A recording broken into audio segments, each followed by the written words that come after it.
पाबंदी हटाई जाए। बानी एमक्यूएम अल्ताफ हुसैन की तकरीर, तहरीर और सियासी सरगर्मियों से पाबंदी हटाई जाए। एक और दरखास्त सिंध हाई कोर्ट में दायर हुई है। अमीन अनवर मेरे साथ मौजूद है। दरखास्त में क्या मौक़िफ़ इख्तियार किया गया है, माजी में जो दरखास्तें दायर की गई थी उनका अब तक क्या स्टेट, और क्या इस दरखास्त को दायर करने में या कराने में कुछ और कूतों का भी हाथ है, उस हवाले से भी अहम तरीन अपडेट्स हमारे पास, वो भी आपके साथ रखेंगे। अमीन, आपका बहुत शुक्रिया। आज बड़ी एक चौंका देने वाली पिटीशन आई है हाथ हमारे, जिसमें अल्ताफ हुसैन की तकरीर, तहरीर और सियासी सरगर्मियों पर पाबंदी हटाई जाए। एक शहरी ने बाकायदा तौर पर दिल एजुकेटेड है, बड़े जबरदस्त उनकी जो एक एजुकेशन के हवाले से उनकी जॉब के तफसीलात भी लिखी गई हैं। तो पिटीशन में बुनियादी तौर पर लिखा क्या गया है और उसकी समाअत कब होगी, उसकी भी तफसीलात अपने व्यूअर्स तक रखेंगे। क्या मौक़िफ़ क्या इख्तियार करते हैं वो?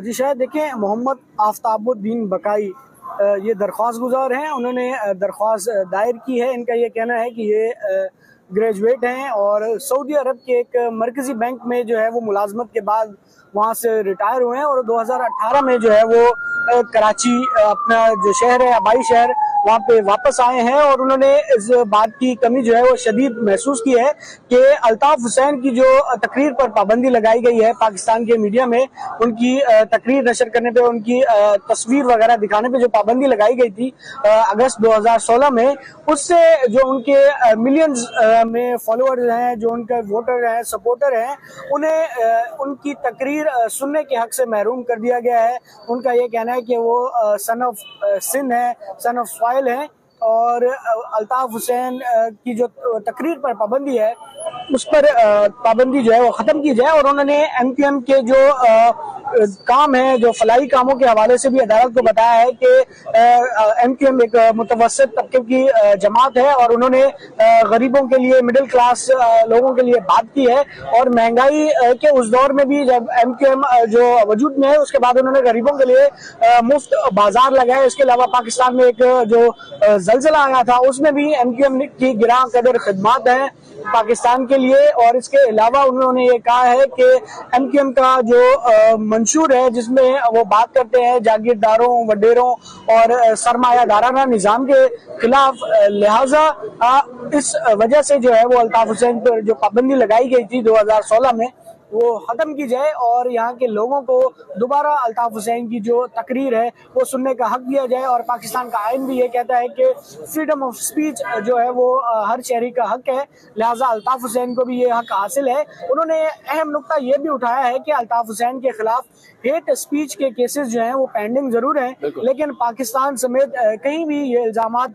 अभी तक साबित नहीं हुए, अल्ताफ हुसैन को इस हवाले से कोई सज़ा नहीं हुई, लिहाजा जो पाबंदी लगाई गई थी वो ख़त्म की जाए। और उन्होंने अदालत से जो अपनी पहली इस्तदा है, जो प्रेयर क्लॉज है, उसमें यही कहा है कि जो पाकिस्तान के मुक़्तदर हल्के हैं और जो आला हुकाम है, अगर वो चाहते हैं कि अल्ताफ हुसैन दोबारा अपनी उस स्पीच पे, तो वो पहले भी माजरत कर चुके हैं। दरख्वास्त में ये भी बताया गया है कि अल्ताफ हुसैन अपनी उस तकरीर पे बारहा पाकिस्तानी अवाम से भी और हुकूमत से और जो भी आला हुकाम है उनसे माफी मांग चुके हैं, लेकिन अगर अदालत कहेगी तो वो दोबारा भी उस मिसअंडरस्टैंडिंग पे जो है अच्छा, ये इसमें जो पिटीशन में, ये खासतौर पर ये पिटीशन में कहा गया है कि राय या तज्जिया नहीं है, ये पिटीशन में उन्होंने खुद जो आफ्ताब मोइनुद्दीन साहब है, इन्होंने खुद मौक़िफ़ इख्तियार किया है। तो आप आफ्ताबुद्दीन बकाई जो है, अच्छा, ये जो उन्होंने कहा है, तो आप क्या समझ रहे हैं कि एक तो ये कि क्या उन्होंने आज खुद आकर पिटीशन फाइल की है, या जो एक बड़ी अदालत से इस्तदा कर रहे हैं कि देखिए जी, अगर अदालत हुक्म देती है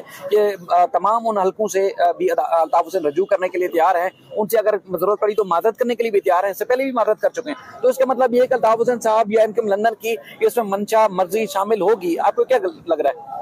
देखिए, इससे पहले जो दो दरख्वास्तें आई हैं, शायद हमने देखा होगा कि जो साबिक रुकने कौमी असम्बली थे निसार कमर, वो तो चलो आप कह सकते हैं उनका ताल्लुक एमक्यूएम लंदन से था, या वो उनके साथ उन्होंने काम किए, उनकी पार्टी में रहे हैं, तो उनकी तरफ से भी जो दरख्वास्त थी उसमें भी ये नुक्ता नहीं उठाया गया था।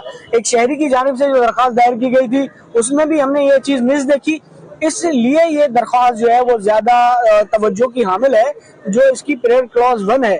यानी कि बज़ाहिर इससे तो यही लग रहा है कि इसमें अल्ताफ हुसैन की मर्जी भी शामिल है, और अचानक से इस एनवायरनमेंट में दरख्वास्त का आना यकीनन इस बात की तरफ इशारा कर रहा है कि कुछ लोग चाहते हैं मतलब मुल्क के मुक़्तदर हल्के वो लोग जिनको समझा जाता है कि वो किसी न किसी तरीके से पुश्त पनाही या पाकिस्तान को चलाने वाले उनकी रजामंदी भी शामिल हो सकती है, आपका ये कहना है? जी बिल्कुल माजरत। बिल्कुल यही लग रहा है कि कुछ लोग ये चाहते हैं, क्योंकि आपने पहले भी देखा होगा कि जहाँ पर मुखालफिन होते हैं वहाँ पे हामी भी होते हैं, ठीक है, और एस्टेब्लिशमेंट जो है वो मैदान खाली नहीं छोड़ती है। ठीक है। तो लिहाजा सूरत हाल ये है कि जैसे हमें लग रहा है कि इससे पहले जो इस्लामाबाद हाई कोर्ट में दरखास्त दायर की गई, लाहौर हाई कोर्ट के फैसले के खिलाफ सिंध हाई कोर्ट में 2 दरखास्तें दायर की गई, इस तरह का मौकिफ नहीं था।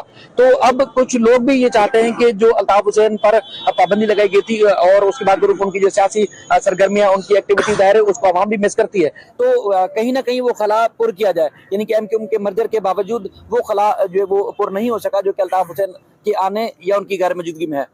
जी देखें, जब से अल्ताफ हुसैन एमक्यूएम पाकिस्तान से अलग हुए हैं, तो उसके बाद आपने देखा कि एमक्यूएम की वो मकबूलियत नहीं रही शहर में। जी, चाहे वो बल्दियाती इलेक्शन हो, ज़िमनी इलेक्शन हो। अभी भी आपको पता है कि 13 नशिस्तों पर इंतखाबात होने जा रहे थे, लेकिन बजाय यही कवर लिया गया है कि पीडीएम की दरख्वास्त पर एमक्यूएम ने नॉमिनेशन जो है वो वापस लिए हैं। लेकिन आपने देखा होगा कि जब से बानी एमक्यूएम अलग हुए हैं, एमक्यूएम को वो पजीराई नहीं मिल रही। यहाँ का वोटर सपोर्टर जो है वो इनके साथ नहीं है। उनकी जो हमदर्दियाँ थी वो यकीनन कायदे तहरीक अल्ताफ हुसैन के साथ थी, और अभी भी यही लग रहा है कि जब तक वो वापस नहीं आते या उनकी तकरीर पर पाबंदी ख़त्म नहीं होती, एमक्यूएम की वो मकबूलियत जो है वो बहाल होना नामुमकिन नजर आता है। ठीक है। मैं असल में सूरत हाल थोड़ी सी अगर बैकग्राउंड दूं बताऊं और उसके बाद इस दरखास्त की समाअत कब होगी उसकी तफसीलात भी रखता हूं। देखें, लाहौर हाई कोर्ट ने तकरीबन 8 साल पहले अल्ताफ हुसैन की तकरीर, तहरीर और जो सियासी सरगर्मियां उनके ऊपर पाबंदी आयद की थी। उस दरखास्त पर जो है वो आर्जी हुक्मनामा था, यानी कि आर्जी स्टे था। उसके बाद इसमें हतमी कोई पेशरफ्त नहीं हो सकी, यानी कि इस दरखास्त के बाद, इस केस के बाद मजीद इस केस में हतमी फैसला क्या होना था वो नहीं हो सका। लेकिन पैमरा ने नोटिफिकेशन निकाला था, उसके बाद अब तक तमाम मीडिया के ऊपर या उसके बाद फिर सोशल मीडिया या जितने भी प्लेटफॉर्म है उस पर अल्ताफ हुसैन साहब को पाबंदी का सामना करना पड़ रहा है। उनको किसी किस्म की सियासी एक्टिविटी का जो है वो इजाजत नहीं है, वो नहीं कर पा रहे। लेकिन उसके बाद इस फैसले के खिलाफ एक आम शहरी ने सिंध हाई कोर्ट से रजू किया था। वो दरखास्त कुछ ही दिन के बाद वापस ले ली गई और उन्होंने खुद मौक़िफ़ इख्तियार किया कि देखें जी, वो अपनी मर्जी से दरखास्त वापस लेना चाहते हैं।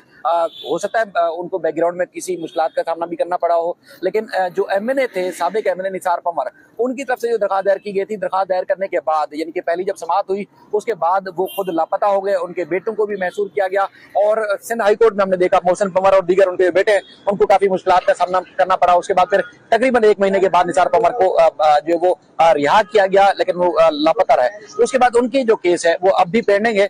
उसमें chief justice Sindh high court ने जो है वो हुक्म दिया था कि ये दरखास्त काबिल समाअत कैसे है, उस हवाले से अदालत को मुतमईन किया जाए, लेकिन फिल वक्त उस पर कार्रवाई नहीं हो सकी। उसी के कुछ अरसे के बाद इस्लामाबाद हाई कोर्ट में दरखास्त दायर की गई। एक तो दरखास्त थी कि अल्ताफ हुसैन का शनाख्ती कार्ड और उसके बाद फिर उनका पासपोर्ट है उसको रिन्यू किया जाए। उस हवाले से भी नागा और इसके अलावा जो वजारत खारजा, फॉरेन अफेयर्स और दीगर की तरफ से जो जवाब दीगर को अदालत ने पाबंद किया था कि जवाब जमा कराएं। लेकिन एक और शहरी उन्होंने इस दौरान एक और दरखास्त दायर की कि अल्ताफ हुसैन की तकरीर और तहरीर के ऊपर पाबंदी हटाई जाए। वो केस अब भी इस्लामाबाद हाई कोर्ट में पेंडिंग है। लेकिन ये एक चौथा केस है जो कि एक आप कह सकते हैं कि माजी करीब में जिस तरह की सियासी एक्टिविटी चल रही है उसमें ये अहम केस है, अहम नोयत कैसे भी समझा जा रहा है कि जो दूसरे केसेस हैं उनको मद्देनजर रखते हुए ये केस जिसमें अल्ताफ हुसैन या एमक्यूएम लंदन की रजामंदी या वो हल्के जो समझते हैं कि अल्ताफ हुसैन की जो है वो सियासी एक्टिविटी ना होने की वजह से काफी मुश्किलात है आवाम को, तो उन्होंने जो है वो इजाजत दी। तो बज़ाहिर लग रहा है कि अब इस केस की जब समाअत होगी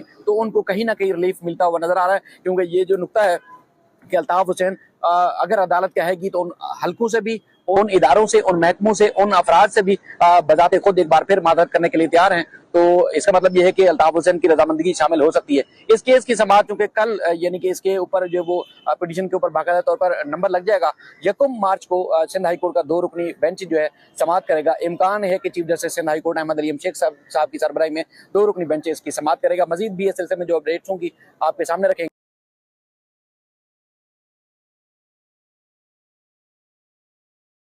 बानी एमक्यूएम अल्ताफ हुसैन की तकरीर, तहरीर और सियासी सरगर्मियों से पाबंदी